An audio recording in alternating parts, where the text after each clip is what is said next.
Ini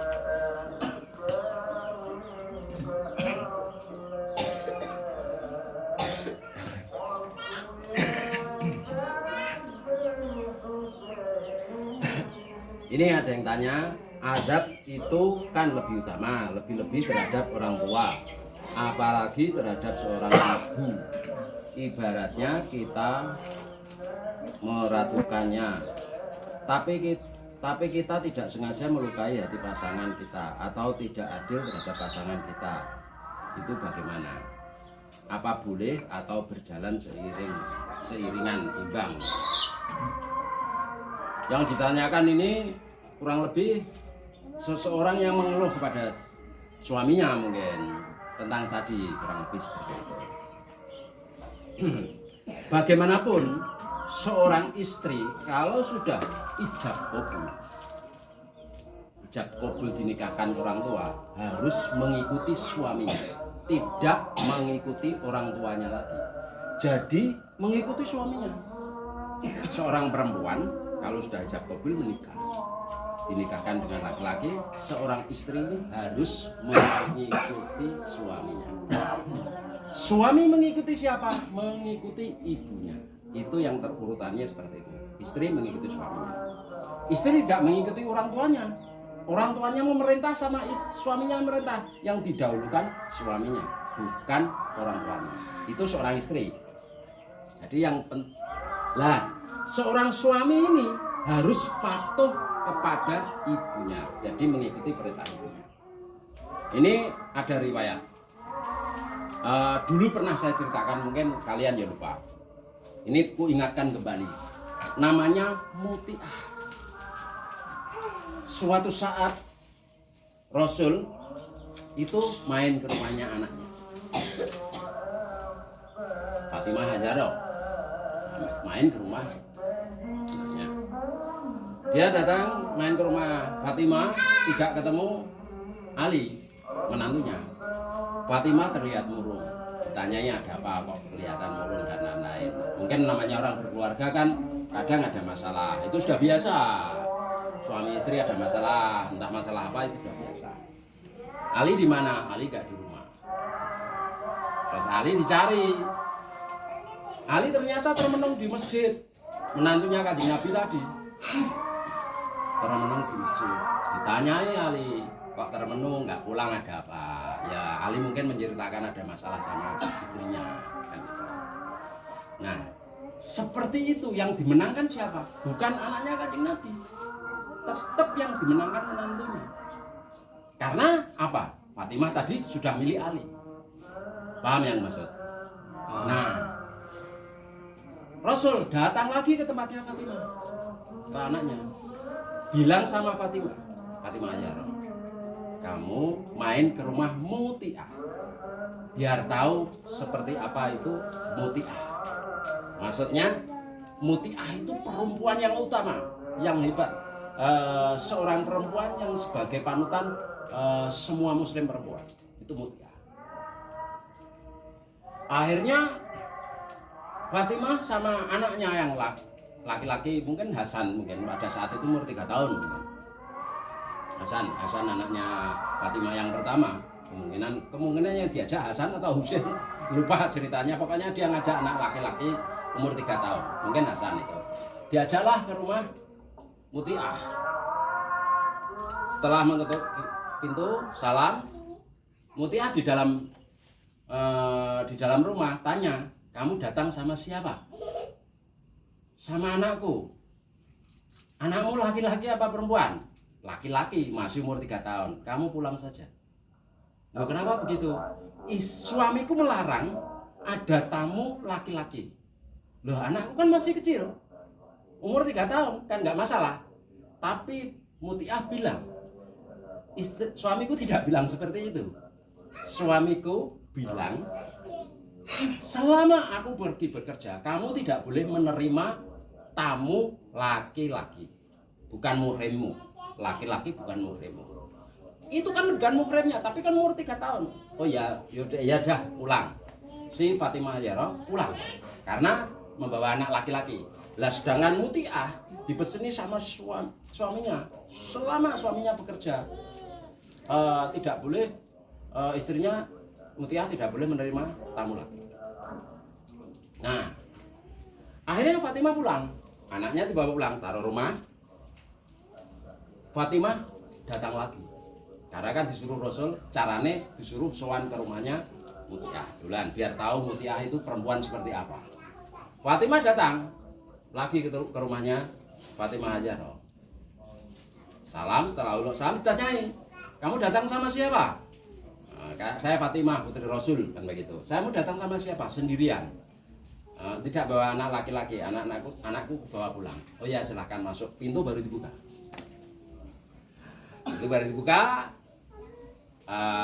Fatimah Hajarah jagongan lah sama Mutiah tadi. Fatimah itu melihat sesuatu di pintu, di balik pintu yang dibukakan tadi. Itu ada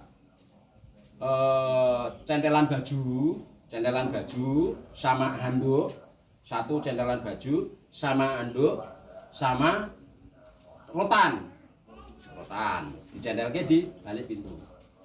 Fatimah bertanya sama Mutiah, tanyanya begini, loh itu kok nyiapkan baju, centelan baju sama handuk sama rotan itu buat apa?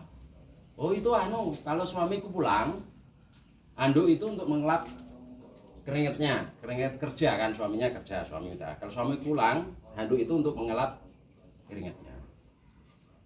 Lah centelan baju untuk apa? Ya kalau dia datang kan kemeringat berkeringat, bajunya tak centelke di situ, terus duduk di kursi situ, sama saya siapkan meja untuk menyiapkan. Biasanya kalau suami datang tak siapkan dia biar istirahat, terus ku siapkan minuman dan lain-lain.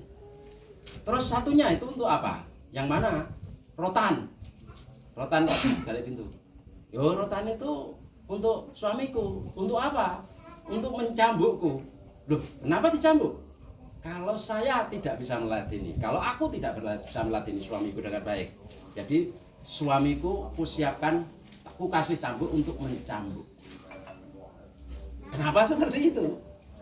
Nah, itu istri yang terbaik. Jadi kalau istrinya merasa tidak bisa melayani suami dengan baik, istrinya menyuruh Mutiah tadi, menyuruh suaminya untuk mencambuk Mutiah. Nah, terus seperti itu baru Fatimah Hajarah putri Rasulullah sadar, oh berarti aku tidak melayani suamiku dengan baik sampai suamiku murung dan lain-lain. Mungkin aku punya kesalahan dan enggak mengikuti perintah suami dan lain-lain. Akhirnya suamiku murung, Sayyidina Ali itu murung. Nah, terus Fatimah Hajarah pulang. Nah akhirnya damai sama Ali kan. Pada saat itu ada sedikit masalah sama Ali. Nah kurang lebih contohnya seperti itu. Kenapa Rasul sendiri memerintahkan anaknya menuju ke rumahnya Mutiah, biar dia belajar sama Mutiah. Mutiah itu perempuan yang utama, kurang lebih seperti itu. Biar Fatimah belajar kepada Mutiah, yang mana Mutiah itu perempuan yang utama, mengikuti perintah suami dan lain-lain. Pokoknya seorang perempuan yang betul-betul memahami tentang agama, memahami tentang suaminya. Harus seperti itulah perempuan terhadap suaminya. Makanya kan Rasul tidak langsung setelah bilang semestinya kamu harus tunduk kepada Ali, bukan seperti itu. Suruh belajar sama dia. Berarti apa? Antara misalkan seseorang punya anak dan menantu, ada kisruh masalah sedikit, tidak mesti anaknya yang dibela, bisa saja menantunya. Nah kurang lebih seperti itu. Nah kenapa Rasulullah tidak membela Fatimah? Karena Rasulullah tahu, oh mungkin Fatimah kurang baik untuk masih ada kekurangan untuk merawat suaminya, sehingga suaminya murung. Kurang lebih seperti itu. Terus ini itu sudah paham ya seperti itu ya. Ini tadi ada tanya lagi, tentang kehidupan. Nah ini tentang pertanyaan yang tadi pertanyaan pertama. Kedua ini ada yang bertanya tentang mengeluh karena kehidupan. Begini loh, Di mana manusia itu memang dari dulu tidak ada rasa terima kasihnya. Memang itu hampir rata-rata kehidupan manusia semasa masih hidup pasti merasa serba kurang, tidak merasa cukup. Makanya perlu orang itu mensyukuri kehidupannya, sering memikir, mengucapkan hamdalah. Hamdalah tentang kesehatan, tentang apa saja, tentang rezeki yang diberikan Allah. Jadi yang kita terima kurang lebih seperti itu. Kalau tentang manusia mengeluh, laki-laki hidupnya selalu mengeluh terus, setiap orang pasti mengeluh, kurang masih kurang, kurang masih kurang. Orang kepengen kaya, kepengen. Ini hanya sedikit cerita. Aku itu ya pernah mengeluh, saya pribadi saja pernah mengeluh. Zaman dulu pernah mengeluh, seandainya aku naik kendaraan jelek, terus ketemu orang-orang kiri kananku parkir kendaraanku paling jelek sendiri, semua bagus, yang nggak mengeluh tapi aku gini, wah iya, yang lainnya bagus ya, kendaraanku jelek sendiri, sudah motorku masuk tuh jelek sendiri. Kalau aku lewat simpang 7 dan lain-lain, itu juga melihat, kok mobil bagus, itu kerjanya di mana? Kok mudah beli mobil bagus, kerjanya di mana? Itu lumrah manusia. Saya sendiri aja saya alami seperti itu. Karena mungkin pada saat itu serba kekurangan dan kekurangan. Sampai suatu saat aku kuat beli rumah. Beli dulu pada saat belum punya rumah, juga cita-cita aku pengen punya rumah kecil. Tanahnya kecil, sementing ada rumahnya, yang penting kecil, bisa saya tempati, saya sudah bahagia. Tapi nyatanya apa? Setelah saya punya rumah kecil, terus aku punya anak, iya ya, aku harus punya rumah lebih besar lagi karena anakku bertambah. Akhirnya beli rumah lagi, punya rumah 2. Masih kurang, beli rumah lagi sampai rumahku jumlahnya 8. Seingatku saya beli rumah 8 kali. Nah, suatu saat aku butuh dana modal. Rumah pasti saya jual lagi. Sisa separuhnya, mungkin sekarang sisa 4 rumahku sampai sekarang. Misalnya ini saya ceritakan sendiri aja. Rumahku sekarang sisa 4. Tetap masih saya syukuri. Seandainya rumahku habis pun, saya tuh harus bisa mensyukuri. Yang penting saya sehat dan masih bisa berjuang lagi untuk mendapatkan beli rumah lagi. Dan satu patokan manusia itu tidak boleh iri kepada tetangganya. Tetangganya punya mobil bagus kita iri, tetangganya rumah bagus kita iri, tetangganya ada kehidupan bagus selalu kita iri. Kalau itu nanti malah tekanan batin merugikan dirinya sendiri, menjadikan penyakit. Jadi manusia itu harus perlu bersyukur. Karena apa? Bagaimanapun seseorang itu harus mensyukuri nikmat. Kalau kita memandang orang lain lebih ada, tapi orang lain lebih kurang juga ada. Saya juga pernah ketemu seseorang. Saat main ke gunung, ketemu seseorang tua dan buta. Matanya buta dan tua, umurnya di atas saya. 70 tahun kira-kira. Dia membawa martel, palu, besi itu, mecahi batu. Gerayangi, pegang-pegang, batunya dipegang, bawa martel.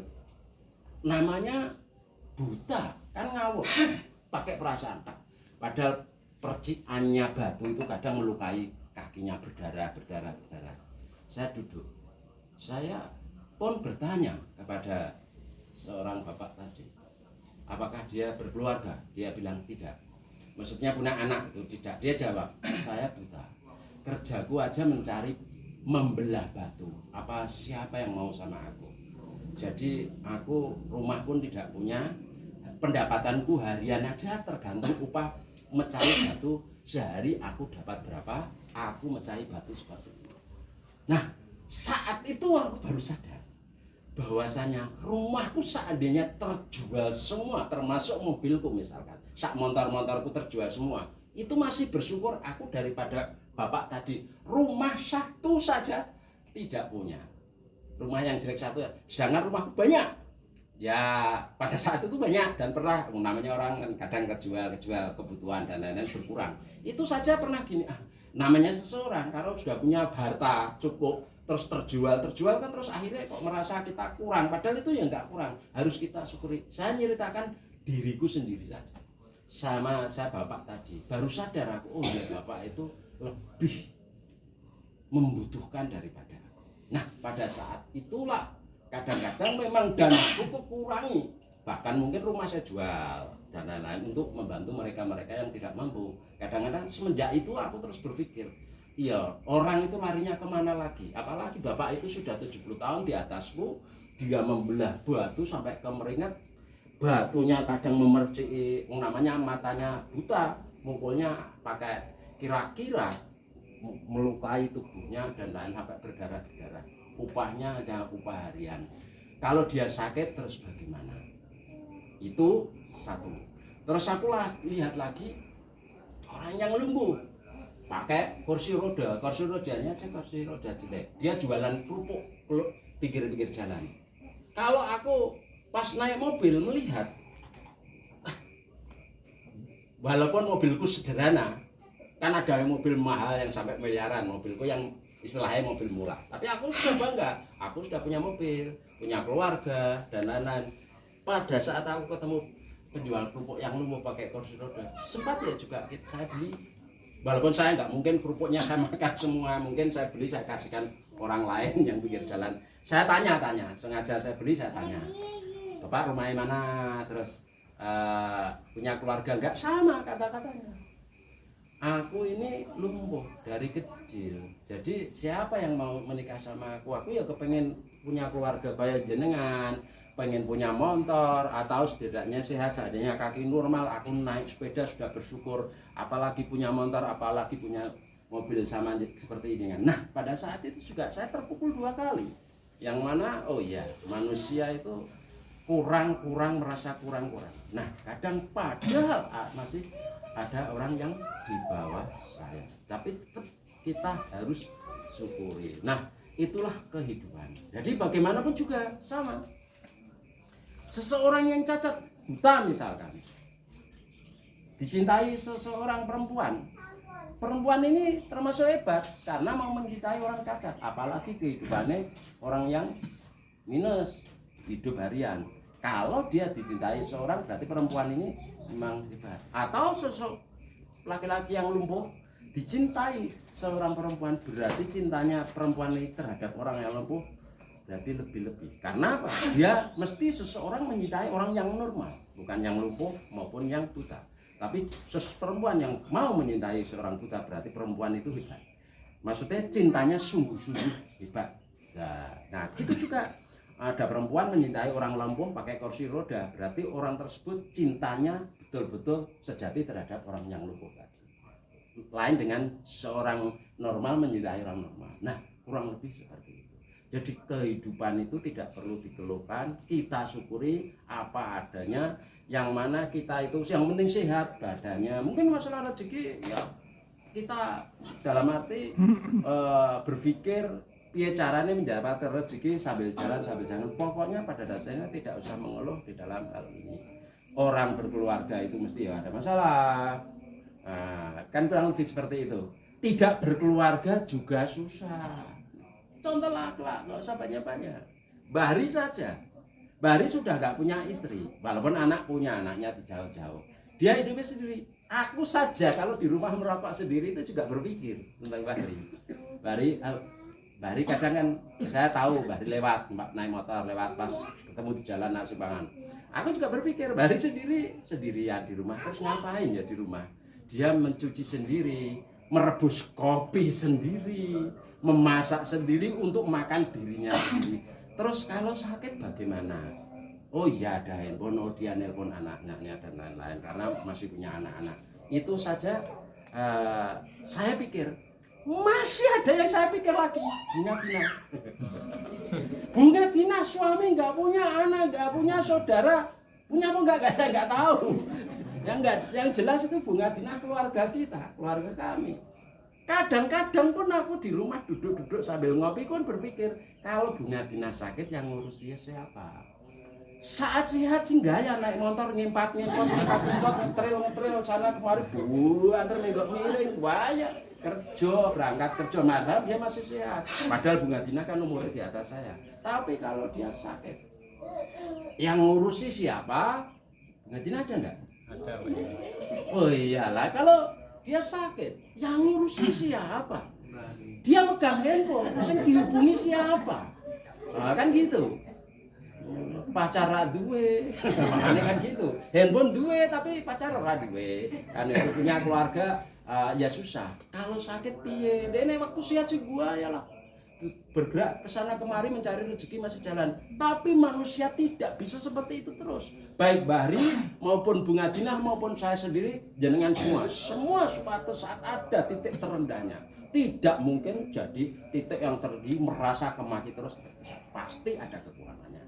Syukur-syukur Bahri sehat, Bunga Dinah sehat, kalian semua sehat. Tapi namanya orang nggak sehat dan lain-lain sakit, nggak ada yang merawat. Nah, jenengan yang sudah punya istri atau suami, satu sakit, satu merawat, anaknya merawat. Kalau tidak punya anak, lapor ngenes. Nah itu kan kadang-kadang tidak semua orang mesti memikirkan. Makanya Bunga Dinah aku anggap keluarga di sini karena nggak punya anak, nggak punya suami. Jadi nah bagaimana lagi nih kalau dia suatu saat nanti, nah kan gitu, ada apa-apa, siapa lagi?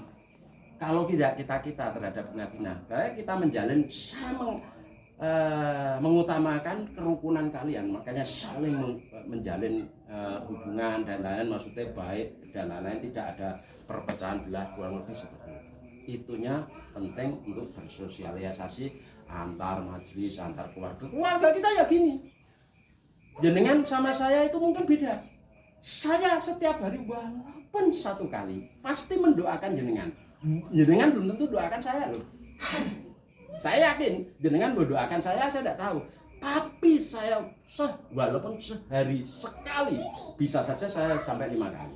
Kadang duduk itu saya berdoa, mengingat-ingat wajah kalian semua. Setelah saya ingat-ingat yang sering hadir ketemu di sini, saya doakan untuk kesehatan badannya, untuk lancar rezekinya, kan begitu. Saya ingat di sini, kan gitu. Saya selalu ingat wajah-wajah kalian itu, saya selalu doa setiap hari minimal 1 kali. Lama bukan hari ini, bertahun-tahun saya mengajar dari dulu itu selalu mendoakan. Sama waktu saat tahun 2003 saat saya pergi haji dulu juga saya doakan seperti itu. Itu pada dasarnya, walaupun jenengan doakan mbak aku, enggak saya enggak tahu, tapi saya selalu doakan. Ini tak anggap keluarga, majelisku anggap keluarga. Kurang lebihnya seperti itu. Doa itu, makanya doa saya selalu pokoknya mendoakan kepada kedua orang tua dulu nomor pertama, terus mendoakan kepada keluarga kami itu ya kalian semua itu untuk kesejahteraan, untuk kesehatan, dan untuk kedamaian, dijauhkan dari mara bahaya. Itu doaku selalu kurang lebih seperti itu. Nah cukup sekian karena nggak ada pertanyaan lain. Assalamualaikum warahmatullahi wabarakatuh.